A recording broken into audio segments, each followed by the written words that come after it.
Do you feel the vibes?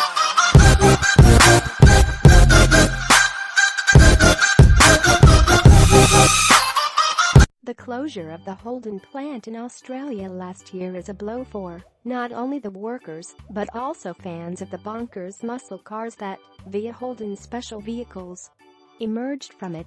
In recent weeks, the last of the UK's allocation of the Vauxhall VXR8 GTSR Saloon and VXR8 Malu pickup have been sold. See Vauxhall Monaro for sale on piston heads. So where now is a lover of HSV's brand back to basics, rear drive brawn to get their kicks. A Spanker's 2009 Reg VXR8 will set you back around £33,000, but you don't have to spend that. For just £6,500, you could be in its forebear, a 2005 Reg Monaro 5.7 IB8 coupe, also called the CV8. Admittedly, it has done almost 145k miles, but it has full service history and, at least in photos, looks tidy. Its simple, all-alloy, small-block Chevrolet engine codenamed LS1 should still be producing close to 328 bhp and a still more impressive 343 pounds-feet. You want more?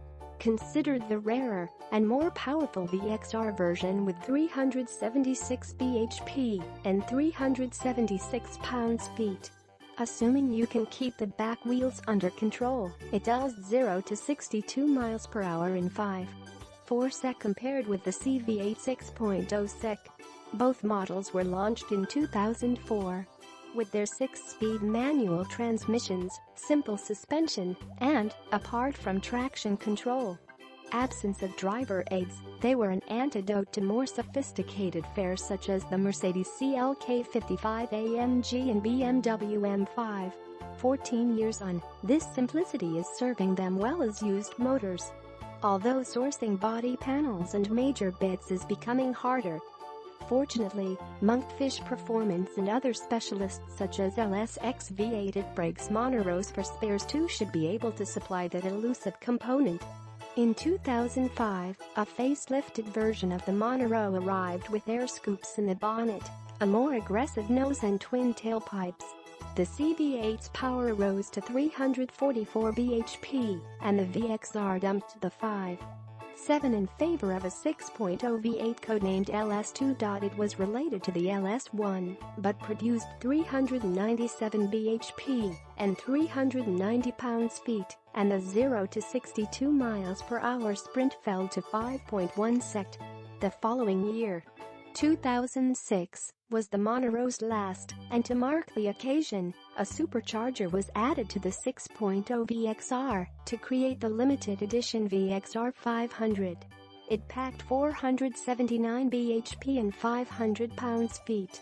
It might have been the Monaro's final year, but sluggish sales meant that some cars weren't registered until 2007. Today, many Monaros have been through the hands of enthusiasts keen to sharpen their cars' responses. So long as the work has been expertly done, you should have no worries. Things to be more concerned about are transmission noise and rust, rusty suspension, rusty pipes, rusty chassis legs and rusty panels. Inevitably, with only around 550 Monaros remaining, and very few for sale at any one time, prices are being eased up by cries of rare classic. Be careful, since prices for the later VXR8 6.0 Saloon of 2007 start at £15,000, about what you'll pay for a nice Monaro. On the other hand, the Monaro is the prettier car. How to get one in your garage, an expert's view. Mark Whale, founder, MW Performance. We're an independent Vauxhall VXR center, so we see Monaros in all conditions. Rarity, ageless looks, and that charismatic V8R WAF model has going for it. The all-aluminium pushrod engine is durable, reliable, and easy to maintain. Bad points are the clunky transmission, increasing scarcity of new parts, and the rising price of used bits. What rust proofing there is doesn't protect it from our wet and salty winters either. And, let's be honest, the handling isn't the most sophisticated. It can be very tail-happy, so check for accident damage. All that said, find a good one at a reasonable price. Look after it and watch its value climb. Buyer beware. Engine, generally trouble-free. Throttle bodies on some 6.0-liter cars are known to fail. The radiator is prone to leaking on the driver's side. Fuel pipes rust badly. Service intervals are 10,000 miles. Transmission, check for noises, oil leaks and sticky operation. Spigot bearings at the rear of the crank can fail. Listen for whirring damaging the gearbox's front bearing. The gearbox's main output shaft seal can leak. Failure of the clutch slave cylinder requires gearbox removal to replace. Center prop shaft rubber can fail. The diff pinion seal leaks if the oil breather pipe is kinked.